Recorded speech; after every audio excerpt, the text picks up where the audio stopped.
Well, hello and welcome to yet another action-packed episode of the Hockey North Weekly podcast. I'm Brendan Paulo, your host, and it was a very successful weekend for all the Caribou hockey programs.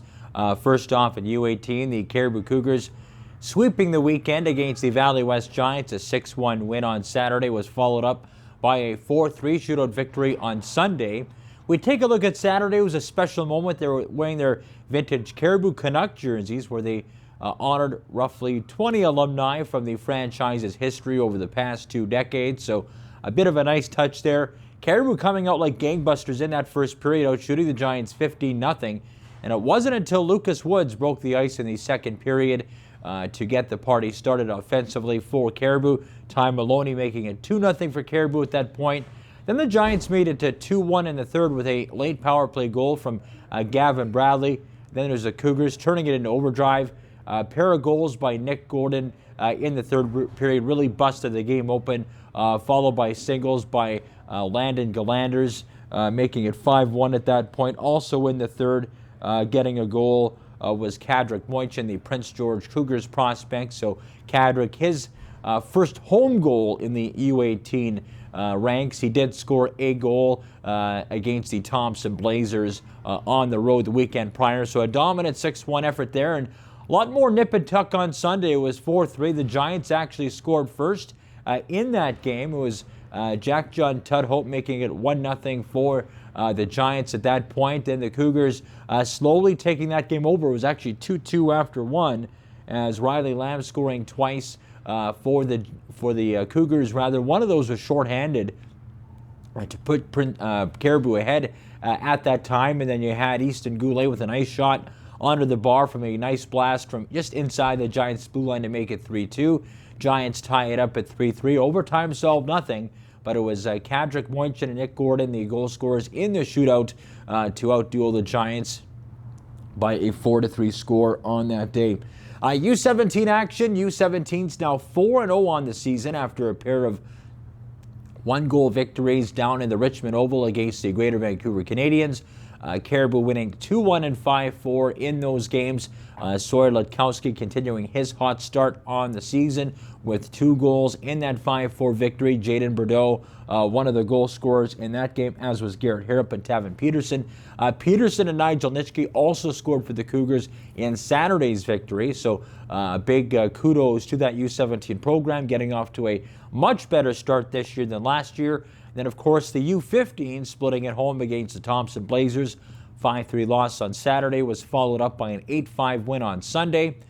Tristan Schmidt, very good outing with a handful of points, with 3 goals, about 2 assists. Rylan Lemp, a 2-goal effort on Sunday as well. Hendrik Hesselgrave, a heck of a game. He was the first star on Sunday. A bit of a disappointment, I guess, for head coach Merced Moinchin, and we'll get to the U15s in a moment with one of the post-game interviews we did. He had a 2-0 lead and then he kind of gave it up. Thompson outscored the Cougars 5-1 in that Saturday game, but it was the Blazers fighting back courtesy of Dice Roth and Hayhurst, 2 of their main forwards, leading the offensive charge there. Of Cougars, of course, rebounding nicely to go to 5-1 on the season.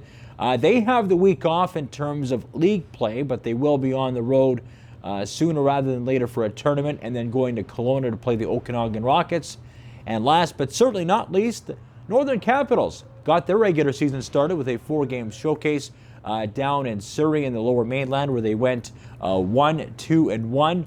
They started off Friday with a pair of games where they fell to the Fraser Valley Rush, as well as a first ever shootout loss at the hands of the Vancouver Island Seals. When you take a look at those games on the girls' side, the Friday opener, they fell 3-1. The Valley Rushers led by Kaylin Hawes, Abigail Kim, and Vada Kennedy.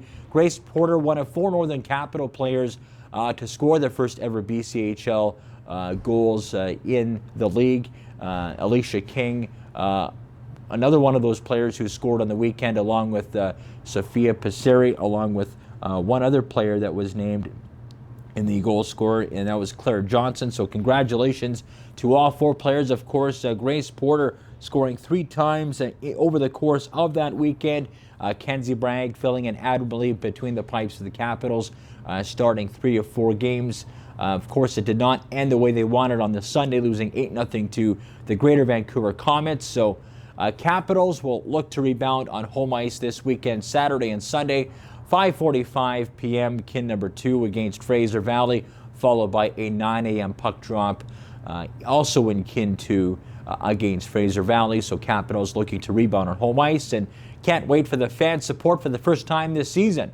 Moving on to the BCHL, Prince George Spruce Kings were in town with a pair of home games. They won 7-2 over the Surrey Eagles on the Friday. Big effort by the line of Kazumo Sasaki, Tai Ushio, as well as Marcus Lougheed. Tai Ushio named the third star of the week in the BCHL due to his 3 goals and 1 assist. In that game, Carter Hesselgrave also clutch in that 7-2 victory over the Surrey Eagles. Of course, if you're a fan of the Caribou Cougars social media channels, you would have seen his interview talking about his time with the Caribou program before signing on with the Spruce Kings. So nice to see Carter, of course, in his 20-year-old season in Prince George. Mason Lowen, of course, another former Caribou captain, 19-year-old player for the Spruce Kings in his second full season. He's seeing a regular shift for them as well, so nice to see the Northern players still contributing. Ryder Green, of course, the backup goaltender for the Spruce Kings to start the year. So, of course, as always, we're closely monitoring the progress of all 3 of those players. Fortunately for the Kings, they fell 5-2 to the Okotoks Oilers on the Saturday game, giving up 3 third-period goals in the process. So they begin the year with a mark of 1-2. They are back home against the Chilliwack Chiefs next Friday and Saturday, 7 o'clock and 6 p.m. starts from the Copar Memorial Arena. Chilliwack, of course, defeated the Spruce Kings by a 6-2 score on opening night. The week prior to the weekend that just was, of course, in Prince George. Speaking of junior hockey, moving on, the Prince George Cougars, after a 13-day break, they'll be back in action down south of the border against the Spokane Chiefs. Cougars are 2-0 after a pair of opening weekend victories against the Portland Winterhawks. They have all their guys back from camp except for Tarek Parasak, who's trying to win a spot with the Washington Capitals, as we are roughly a week away from the NHL season. So Parasak likely going to get a longer look-see in his second exposure at the pro level with the Capitals. Of course, Parasak was a first-round draft pick of Washington in 2024, so good luck, Tarek, there. And also in the Western Hockey League, Ethan Semenuk of the Moose Jaw Warriors named the WHL Player of the Week. Semenuk, of course, a guest on this show previously, as he was a member of the Vancouver Giants, got a handful of points with the Warriors in their successful opening weekend in sweeping the Brandon Wheat Kings. Warriors off to a good start, one of 3 undefeated teams in the Western Hockey League, alongside the Prince George Cougars and the Kamloops Blazers. So just 3 undefeated teams remaining as we head into really weekend number 3 of the Western Hockey League season. Switching gears to the KIJHL, we have 3 teams, of course, in the running in our area that we cover in the KIJHL. That, of course, being the Quesnel River Rush, Williams Lake Mustangs, and the 100 Mile House Wranglers. We'll take a look at the standings in that league. And we take a look, Quesnel 2-3 on the year, Williams Lake 1-2, 100 Mile House Wranglers just 2 games on the year at 1-1. Of course, all 3 teams kind of play in that for fun Caribou Cup between the inner rivalry between all 3 communities. So that should make for some fun hockey as well. Also want to give a shout out to a couple of Northern Capital alumni who are playing junior hockey in Alberta this year, and they're our guests on this week's podcast. I'm talking about Lauren Baker, who manned the blue line and was a captain of the Northern Capitals last year, as well as Prince George product Brianne Hunter. Lauren Baker, of course, from the Vanderhoof area. Brianne, as I mentioned, a local product from Prince George. And without any further ado, after the opening 2 victories of the season for the Edmonton Junior Wolves, I'll throw it to my chat with both Baker and Hunter. Please enjoy. All right, well, welcome back to the Hockey North Weekly Podcast. Here with me now are 2 Northern Capital alumni and now playing for the Edmonton Junior Wolves of the Alberta Junior Female Hockey League, Lauren Baker and Brianna Hunter. Both of you, welcome to the podcast. Thank you. Well, first of all, you played a handful of years with the Capitals. You've now moved on to play junior hockey with the Edmonton Wolves. Season about to start for your team. How excited are both of you to get going and to start this new chapter?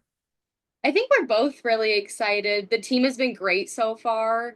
Everyone's just amazing to be around, so it's very excited to get started.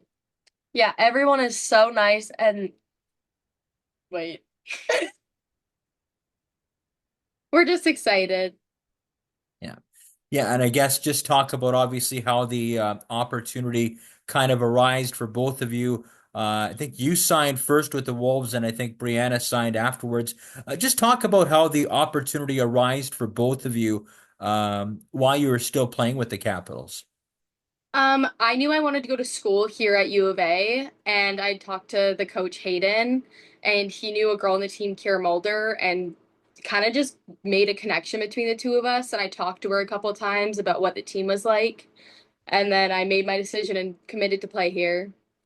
Yeah, Lauren gave me the coach's number and told me that I should contact him. So I contacted him and he told me about the team and everything. And then right after we had our provincials, I contacted him again and accepted my spot. What was it about maybe this opportunity that was attractive to both of you? Obviously, you wanted to go to school, Lauren, but did you find it was kind of a nice avenue without maybe having to balance maybe the hectic workload of being a student athlete at the university level? This was kind of a nice a different avenue where maybe not quite as stressful.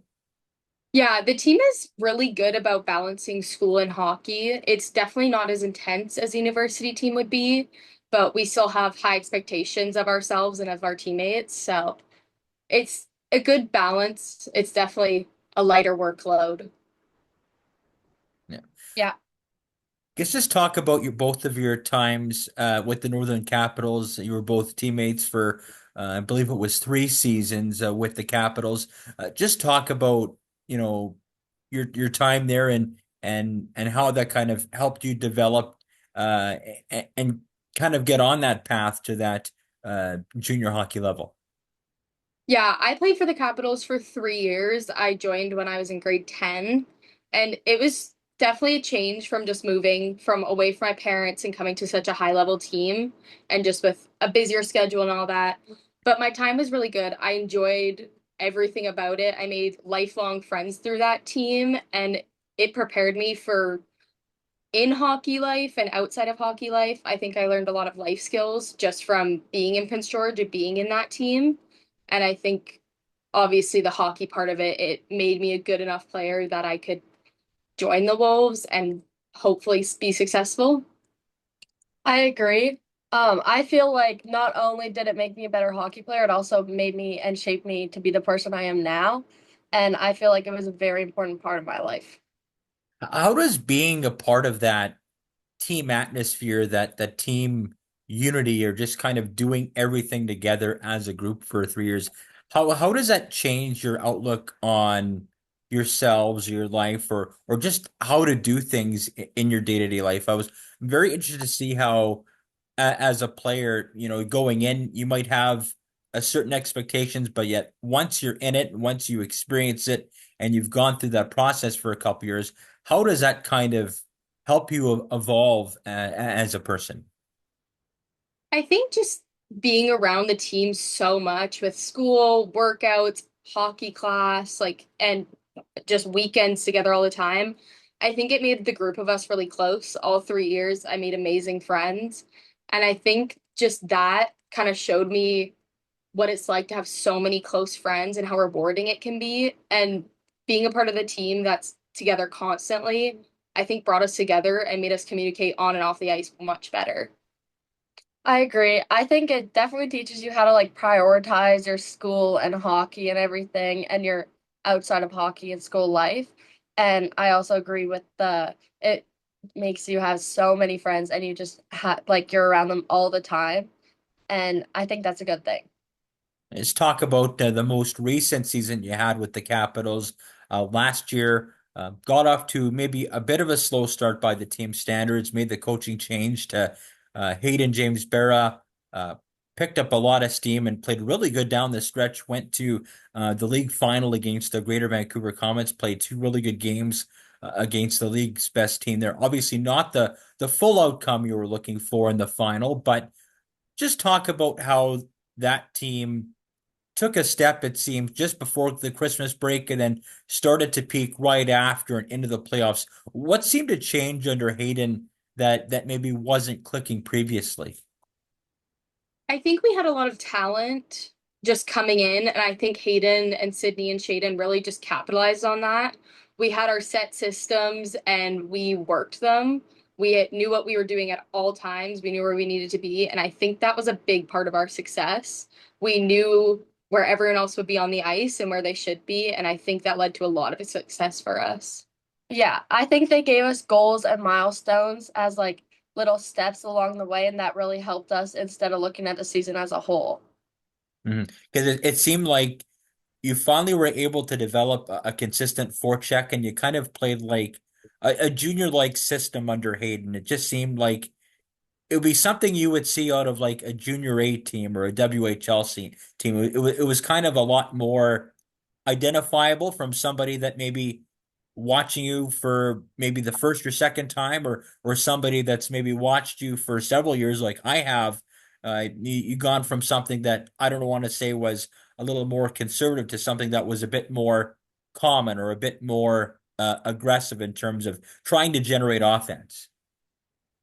Yeah, I think our forecheck was a big part of our success. I was a defense, so I was never fully a part of it, but I always knew that if I needed to join the forecheck, I knew where to be at all times, and I knew there would always be coverage for me. It was definitely an aggressive forecheck, but I think that was a key to our success. I agree, and I feel like all the other teams never would have seen it coming, so it gave us an advantage on them for sure, and to jump on every opportunity. Yeah.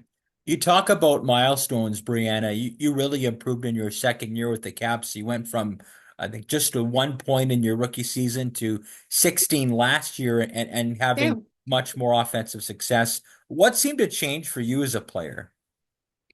I feel like a lot of it was my confidence, and I feel like Hayden, Sydney, and Shaden gave me that confidence, and they told me to go in and to be the first on the puck, and I really capitalized on that and every opportunity after. Mhm. Now, Lauren, you were on the blue line for 3 seasons. You're the captain for the Capitals. What did it mean to you to be captain? It meant a lot. It truly felt like my team believed in me and had my back, and I knew I always had support from them and the coaching staff. I was so grateful that I had that opportunity, and I think it did boost my confidence, and just having the girls surround me with like helpfulness always made it seem a lot better. Mhm. I think one of the highlights that I think all the players look forward to, but especially yourself, Lauren, last year, going back home for Winter Classic weekend. I know this is something you experienced a couple of times with the Capitals, as I'm sure you did too, Brianna. But what was it like to go back to your home community, come back as a captain of a hockey team, a role model, and to top it all off, not only play in an arena you played in as a kid, but also played outdoors in the Ernie Sam there, just up the highway in Fort St. James.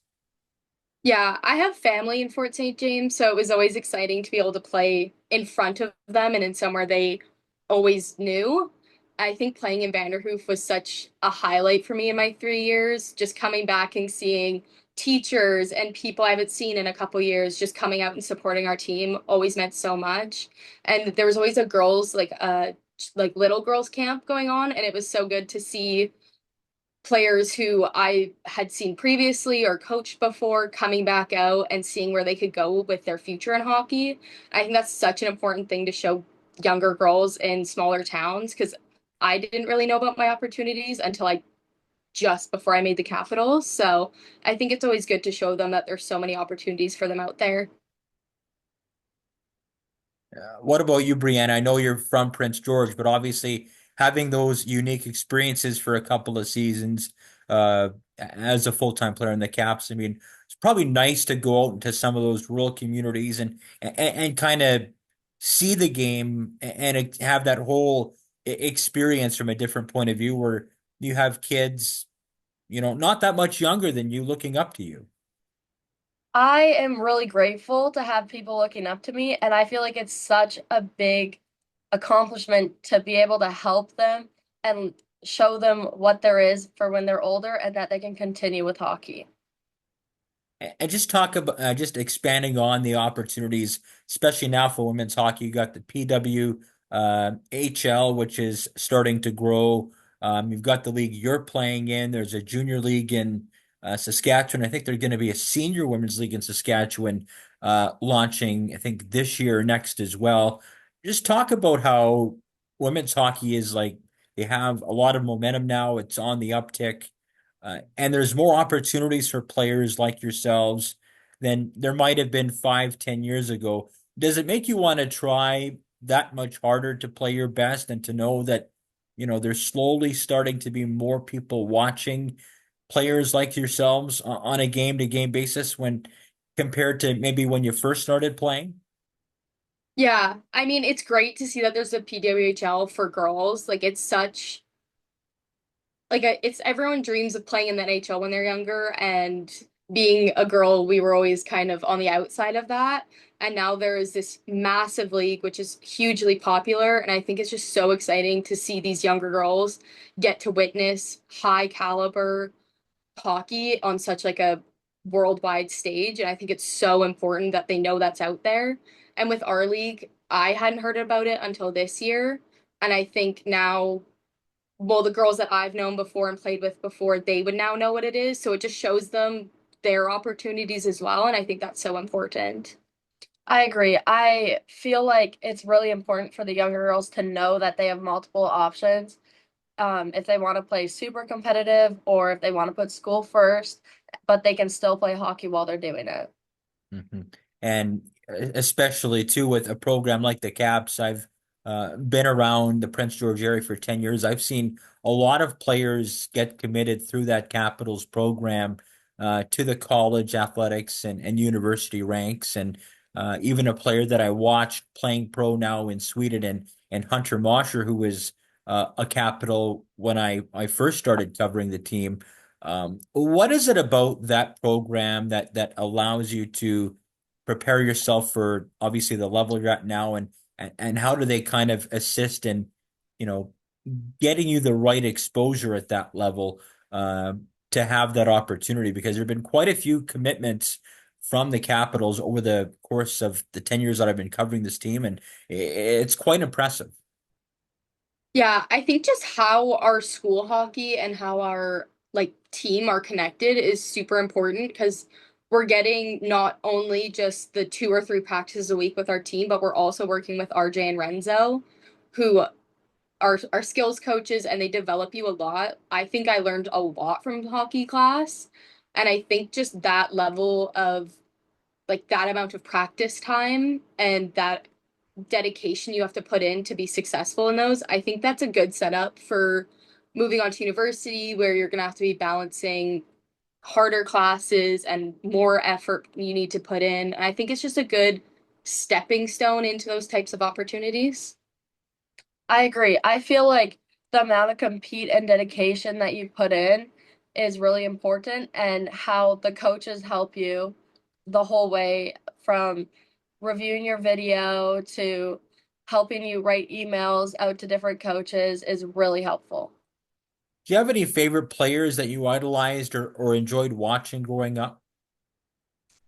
I think my idol growing up was Haley Wickenheiser because there's a female tournament called Wickfest, and I know so many people who've gone to that, and I'd met her, and I think that was who I always had idolized because I had seen what she'd done with her opportunities. She created a massive opportunity for a bunch of girls teams to come together and play each other in a huge tournament, and I think I always was inspired by that. I also looked up to Haley Wickenheiser from going to Wickfest and meeting her. And I also loved how she was able to put school and hockey too and become a doctor as well as play super competitive hockey. I always looked up to that. Right. So I have a fun question here, and you've probably heard of this one before, maybe if you've watched any of the episodes, but I'll ask this for both of you. So if you're stranded on a desert island with three of your teammates, can either be your current team, the Wolves, or your past teams with the Capitals, who would you pick and why? Um, Oh, that's a a hard hard one. question. Yeah. I think I would bring Johanna Ketter she plays on the Capitals this year. Yep. She's very like smart. I feel like she could survive on a deserted island very well. And then I'd probably bring Brianna. I could see you surviving on a deserted island. Yeah. And then I think the last person I would bring, I think Kira Mulder would be a good person to survive on a deserted island with. Yeah. She could probably like kill a tiger with her bare hands. Yeah. I think I would also bring Kira Mulder. She would keep everyone very safe. I would bring Lauren as well. Lauren would be able to keep everyone alive and find food for everybody. And I would bring Sarah Pressmo because she's always so relaxed and she knows what to do in every situation. Now, speaking of Sarah, she's also from Vanderhoof. Did you play a lot with her growing up in Vanderhoof, Lauren? Yeah, we played on the same team for as long as I lived in Quesnel. We had played on the exact same team up until we moved to the Capitals together. So I think even just coming in with her, there was some type of like connection on the ice where I knew where she would be and I knew how she played. So that was always a comfort knowing where she would be. I think that's all the questions I have for the episode here, but thank you very much for coming on to our podcast. Of course, best of luck with the upcoming season with the Junior Wolves out in Edmonton, and maybe we can do this again in the future. I hope so. Yeah. Thank you Thank you so much. That was Edmonton Junior Wolves and Northern Capitals alumni Lauren Baker and Brianna Hunter. Thank you very much for joining us. Another action-packed episode of the Hockey North Weekly podcast. Be sure to join us again next week for another full rundown of what's happening across the North with our hockey players. Goodbye for now.